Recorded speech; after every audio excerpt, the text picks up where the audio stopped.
నమస్తే. Welcome to hit TV. ఈ రోజు మనతో పాటు ప్రముఖ ఆధ్యాత్మిక వ్యక్తి, శ్రీ జగద్గురు పీఠం చైర్మన్ వారసురాలు మైలవరపు నాగమణి గారు మనతో ఉన్నారు. వారితో మాట్లాడి మరిన్ని విషయాలు తెలుసుకునే ప్రయత్నం చేద్దాం. నమస్తే అమ్మ. నమస్కారం అమ్మా. ఎలా ఉన్నారు? బాగున్నాను తల్లి. అమ్మ, మరి రోడ్డు మీద చాలా మంది అనాథలు చనిపోతూ ఉంటారు కదా! వాళ్ళకి ట్రస్ట్ వాళ్ళు ఇంకెవరైనా చేస్తూ ఉంటారు కదా! అలా చేయవచ్చా మరి? చాలా మంచి ప్రశ్న అండి. హ్మ్. ఇందాక నేను చెప్పినట్టు అతి పుణ్యమైన పవిత్ర కార్యక్రమం, గొప్ప కార్యక్రమం దేవుడు గాని, సంఘం గాని, హ్మ్. మన మనుషులు గాని, లేకపోతే చనిపోయిన వారు గాని హ్మ్. తృప్తి చెంది ఆనందించే మహత్తర కార్యక్రమం ఏమన్నా ఉందంటే ఇదే. హ్మ్. కాబట్టి ఎవరైనా ఆ కులం, ఈ మతం, హ్మ్. లేతే ఆ వర్ణం అని భేదాభిప్రాయాలు లేకుండా హ్మ్. చక్కగా ఎవరైనా సరే ముందుకు వచ్చి హ్మ్. అనాథ శవాలుగాను వాళ్ళని మిగల్చకుండా హ్మ్. దహన సంస్కారాలు వీలుంటే హ్మ్. వాళ్ళు ఏ కులస్తులు, ఏ మతస్థులు ఏమిటనేది మీకు గనక తెలిస్తే హ్మ్. వాళ్ళ పద్ధతిని అనుసరించి, హ్మ్. ఎందుకంటే సంఘంలో మనం కొన్ని కట్టుబాట్లు, అవును. నియమాలు పెట్టుకుని ఉన్నాం కదమ్మా! హ్మ్. వాటిని అనుసరించి చేయొచ్చు. హ్మ్. లేదు అసలేమి తెలీదనుకోండి, మీ హ్మ్. పద్ధతిగా మీరేం చేయదలుచుకున్నారో హ్మ్. మన ప్రభుత్వం వాళ్ళ సహాయం కూడా తీసుకుని మీరేం చేయదలుచుకున్నారు అంటే కొన్ని నియమ నిబంధనలు, హ్మ్. చట్ట నిబంధనలు గూడా ఉన్నాయి గదమ్మా! ఈ రోజున మనం శ్మశానానికెళ్ళినా గూడా హ్మ్. మనం శవ సంస్కారం చేసుకోవాలంటే ఆధార్ కార్డ్ దగ్గర నుంచి ఇవన్నీ అడుగుతున్నాయి గాబట్టి, హ్మ్. మీకు గూడా ఏమి ఇబ్బందులు రాకుండా ఉండటానికి మహత్తర కార్యక్రమమే మీరు ముందుకొస్తున్నారు. హ్మ్. అవి కూడా మీరు తగిన జాగ్రత్తలు తీసుకొని, హ్మ్. ఈ కార్యక్రమంలో పాల్గొనటం అనేది చాలా మీరు ఒక్కరైనా సరే, హ్మ్. గ్రూప్‌గా అయినా సరే, ఏదైనా ట్రస్ట్ తరపునైనా సరే, హ్మ్. ప్రభుత్వం తరపునైనా సరే, అంటే ప్రభుత్వం తరపునంటే నేనెందుకు అనుకుంటా పోలీస్ వారు గాని, హ్మ్. లేతే ఈ రోటరీ క్లబ్ తరపున వాళ్ళు కూడా ఉంటారు కదా! వాళ్ళు గాని ఎవరైనా కూడా ముందుకొచ్చి చేయటం అనేది హ్మ్. చాలా మహత్తరమైన కార్యక్రమం. గొప్ప కార్యక్రమం. హ్మ్. అసలు మీరు ఎన్ని లక్షల జపం చేస్తేనో, ఎన్ని మహత్తర యాగాలు చేసిన పుణ్యమో లభిస్తుంది. హ్మ్. కాబట్టి ప్రతి ఒక్కరు చేయొచ్చు. తప్పేం లేదు. అమ్మ, కొంతమంది పాతి పెడతారు. కొంతమంది కాల్చేయడం జరుగుతుంది. ఏది మంచిదంటారు? ఈ అంటే మట్టి చేయటం అంటారు. హ్మ్. ఒక గుంట తీసి దాంట్లో పెట్టడం. హ్మ్. దహన సంస్కారం అంటే పుల్లలు పేర్చి దహన సంస్కారం అవును. చేయటం. ఇది కూడా వాళ్ళ వంశాచారాన్ని బట్టి, హ్మ్. వాళ్ళ యొక్క మొదటి నుంచి కొనసాగుతున్న దాన్నేమంటారంటే అక్కడ ఉన్న ప్రాంతీయ ఆచారాన్ని బట్టి, హ్మ్. కులాచారాన్ని బట్టి, హ్మ్. కొంత మతాచారాన్ని బట్టి కూడా కొన్ని ఇక్కడ మనం వ్యవస్థలని మనం పెట్టుకున్నవే ఇవన్నీ. హ్మ్. కాకపోతే ఏంటంటే మామూలుగా మామూలుగా మాట్లాడుకుందాం. హ్మ్. అక్కడ ఏమిటి తేడా అనేది. హ్మ్. నేను మతాల గురించో, కులాల గురించో చెప్పట్లేదు. మామూలుగా హ్మ్. మనం ఆలోచన అవును. చేస్తే ఏంటంటే, నా విషయం నేను చెప్తున్నా. ఇప్పుడు బాడీని మనం అలాగే వదిలేసామమ్మా. హ్మ్. ఎవరికీ ఏవండీ పూడ్చిపెట్టాలనో, తగలబెట్టాలనో అన్న భావన కూడా రాదండి. అయ్యో! అవును. మనతో పాటు ఇంతకాలం తిరిగిన మనుషులు గదా! ఇవాళ మనం పుల్లల్లో ఏసి నిప్పు పెట్టేసి తగలబెట్టేసేస్తున్నాం. లేతే పూడ్చిపెడుతున్నాము, మట్టి చేసేస్తున్నామని అందరికి బాధుంటుంది. అవును. కానీ ఇక్కడ మనం గమనించుకోవాల్సిందేంటంటే, అలాగే ఉంచుతాం. హ్మ్. ప్రాణం పోయింది ఆ బాడీని. హ్మ్. పోయిన 5 నిమిషాల దగ్గర నుంచి బాడీ అనేది అది జీర్ణమైపోతూ ఉంటుంది. అంటే అవును. కుళ్ళిపోతూ, అది పరిస్థితులన్నీ క్రమేపీ మార్చుకుంటూ వస్తుంది.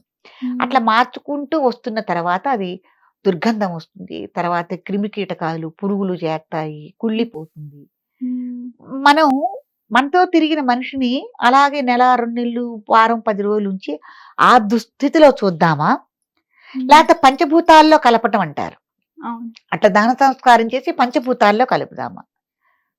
అప్పుడేమిటి నిమిషంలోకి ఆ బాడీకి కూడా అది ఒక స్థితి, హీన స్థితి అంటారు దాన్ని. అట్లా హ్మ్. మనం వదిలేయటం అనేది ఏమంటారంటే హీన స్థితి. హ్మ్. అప్పుడైనా మనం ఆ సంస్కారం చేసి వాళ్ళకి అలా మనం చేయటం వల్ల హ్మ్. ఉన్నత స్థితి కలుగుతుంది. ఆ నిమిషంలోనే ఆ బాధ. హ్మ్. అయినా ఆత్మే తప్ప శరీరానికి లేదుగా. మట్టి చేసినా, ఏది చేసినా అవును. తగలదు గదమ్మా! ఇప్పుడు వంట చేస్తున్నాం. హ్మ్. కాస్త వేడి తగిలింది అబ్బా! అంటాం. హ్మ్. కానీ లేదు గదా! అవును. కాబట్టి ఒక్క నిమిషంలో, అర నిమిషంలో బాడీ అనేది మనం అక్కడ దహన సంస్కారం చేయటం వల్ల హ్మ్. అయిపోతుంది. హ్మ్. ఇంక దానికి విముక్తి లభిస్తుంది. ఇంక హ్మ్. దానికి కుళ్ళిపోవటం గాని, చేయటం గాని, పురుగులు పట్టటం గాని దుస్థితి అనేది ఉండదు. అదే మనం మట్టి చేయటం వల్ల ఆ మట్టి చేసే విధానంలో కూడా అందుకే ఏంటంటే తొందరగా అది మట్టిలో కలిసిపోవాలని ఉప్పు పోస్తారు. ఒక పొర ఉప్పు పోస్తారు, ఒక పొర మట్టి పోస్తారు, మళ్ళీ ఉప్పు పోస్తారు. అట్లా ఆ విధి విధానంతో చేస్తారు. ఎందుకంటే తొందరగా మన భూమాతలో శరీరం అనేది కలిసిపోవాలి అని. అది క్రమేపీ జరిగేది. 1 సంవత్సరం 6 నెలలు అలా నిదానంగా జరిగేది భూమి లోపల. నిమిషాల్లో జరిగేది, 1 గంటల్లో జరిగేది ఈ విధానం. కాబట్టి ఎవరో ఆచార వ్యవహారాలు బట్టి వాళ్ళు గడుపుతున్నారు. నాకు తెలిసైతే ఈ దానం చేయటం ఒక రోజులో అయిపోతుంది, వాళ్ళకి ముక్తి లభిస్తుంది, బాధ అనేది ఉండదు అని అనిపిస్తుంది నాకైతే. దానికన్నా ఇది మంచి పద్ధతి కదా అనిపిస్తుంది. కాబట్టి వాళ్ళ వెలుసుబాటుని బట్టి చేసుకోవటం అనేది మంచి పద్ధతి అమ్మ. అట్ట వదిలేయటం అనేది మటుకు మంచి పద్ధతి కాదు. కనీసం అండి నేను చెప్తాను, ఎక్కడైనా మనకి కోతి చనిపోయి కనిపించినా, కుక్క కనిపోయి కనిపించినా, లేకపోతే ఏవైనా గోవులు మరణించినా కూడా మనం గుంట తీసి పాతి పెట్టడం అనేది మంచి పద్ధతి. చిలకలు, పక్షులు ఇలా మనకి ఎక్కడో అక్కడ కనిపిస్తుంటాయి కదా, వాటిని కూడా అంతదాకా దేనికండి. పాములు మనం ఏదైనా పాములు కూడా ఏదైనా నష్టం జరిగి అవి చనిపోయినా కూడా దానికి కూడా దహన సంస్కారం చేయటం అనేది ఉంది. కథ పుల్లలు పేర్చి పామును తగలబెట్టడం అనేది ఉంది. అంతేకాని అట్లా వదిలేయటం అనేది మంచి పద్ధతి కాదు. దానివల్ల ఏంటంటే కాలుష్యం పెరుగుతుంది, వాతావరణం బాగోదు, దుర్గంధం వస్తుంది. మీకు మనం రోడ్ల మీదకి వెళ్ళినప్పుడు చూసారా ఒక్కొక్కసారి ఈ ఏమైనా చనిపోయిన ఈ కుక్కలు కానీ జీవాలు కానీ ఏమైనా ఉంటే రోడ్డు పక్కన వదిలేస్తారు. కానీ అది చాలా చెడ్డ పని అండి, అలా చేయకూడదు. ఎక్కడైనా రోడ్డు పక్కన కాకుండా ఎక్కడైనా ప్రాంతంలో ఇలా గుంట తీసి, ఒకవేళ శక్తి లేకపోతే నలుగురు 4 రూపాయలు వేసుకుని ఒకరి చేత గుంట తీయించి పాతి పెట్టడం అనేది మంచి పద్ధతి. చాలా మంది రోడ్ల పక్కన అట్ట వదిలేస్తారు. దయచేసి అది కుక్కైనా పందైనా ఏదైనా అది జీవే. అది ఉన్నంత కాలం దాని స్థితిలో అది గౌరవంగానే బతికింది కదా.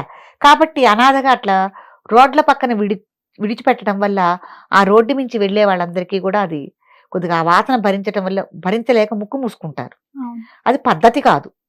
నలుగురు 4 రూపాయలు వేసుకుని ఒక వ్యక్తికి ఇచ్చి గుంట తీసి పాతి పెట్టే పద్ధతిని అలవడుచుకుని ఇలా చేస్తారని నేను అందరికీ విన్నవించుకుంటున్నాను. హిట్ టీవీ యాప్, ఇందులో short news, live news, entertainment shows, movies, digital magazines తో పాటు మీ జిల్లా వార్తలను కూడా ఫ్రీగా చూడొచ్చు.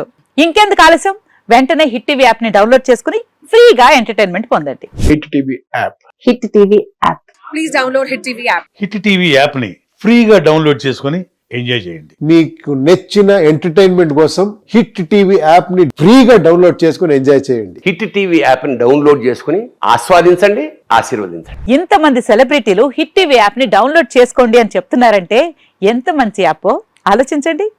అమెరికా అమెరికా అమెరికా అమెరికాలో చదవాలనుకునే వాళ్ళకి విశ్వసనీయమైన పేరు మన శౌర్య కన్సల్టెన్సీ. UK లో 1 year masters. UK లో 1 year masters. 2 years work permit up to 5 years visa. Contact Saurya Consultancy. Contact 89851 89851.